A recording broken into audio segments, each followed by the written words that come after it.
Hi guys, நான் வந்து ரேண்டமாக இன்ஸ்டாகிராம் ஸ்க்ரோல் பண்ணும்போது சில போஸ்ட் பார்ப்பேன். வெப்சைட் டெவலப் பண்ணி தரோன்னு சொல்லிட்டு 2999 3999 போட்டிருப்பாங்க. அதுக்கு கீழே வந்து சில பேர் கமெண்ட் பண்ணியிருப்பாங்க. ஆன்டி கிராவிட்டி வச்சு நானே பண்ணிடுவேன். இதுக்கு எதுக்கு நான் 2999 கொடுக்கணும் 3999 கொடுக்கணும்னு சொல்லி மெசேஜ் போட்டிருப்பாங்க. ஆக்சுவலாக எனக்கு அதை பார்த்தா என்ன தோணும்னா, அவங்க பேசுகிற ஸ்லாங் வந்து எப்படி இருக்கும்னா, அந்த சந்தானா காமெடியில் சொல்கிற மாதிரி. இந்த பழம் கிடைக்கும். கிடைக்கும். பட் ஆனால் அவங்க சார்ஜ் பண்ணுறாங்கன்னா, அந்த சார்ஜ் பண்ணுறதுக்கு பின்னாடி சில ரீசன் இருக்கும்.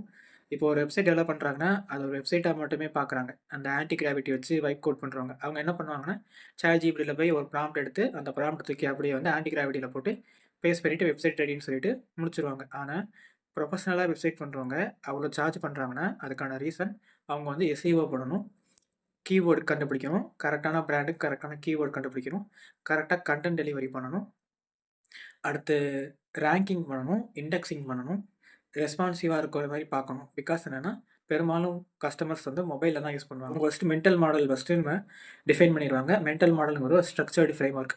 இது எதுவுமே பண்ணாமல் ஜஸ்ட்டு ChatGPTல போய் ப்ராம்ப்ட் எடுத்து ஆன்டி கிராவிட்டியில் போட்டு ஒரு வெப்சைட் ரெடி பண்ணிவிட்டு அது ஒரு வெப்சைட்டுன்னு கால் பண்ணுறாங்க. இதை வந்து அந்த சூரிய காமெடியில் சொல்கிற மாதிரி இதுவும் உங்களுக்கு ஒரே பிராண்ட். இதுவும் ஒன்றா அப்படின்னு சொல்கிற மாதிரி தான் இருக்குது அவங்க சொல்கிறது. ஸோ ஒரு வெப்சைட் பில்ட் பண்ணுறதுக்கு முன்னாடி வெப்சைட்னா என்னென்னு ஃபஸ்ட்டு தெரிஞ்சுட்டு அதுக்கடுத்து நீங்கள் பில்ட் பண்ணுங்கள்.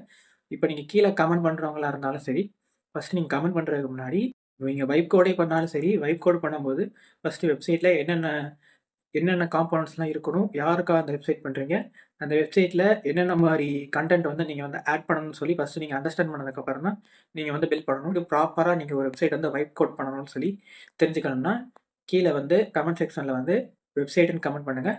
நானே உங்களுக்கு வந்து நெக்ஸ்ட் வீடியோவில் வந்து எப்படி பில்ட் பண்ணலான்னு சொல்லி கம்ப்ளீட் ஒரு வீடியோ போடுறேன். ஸோ அவ்வளோதான்.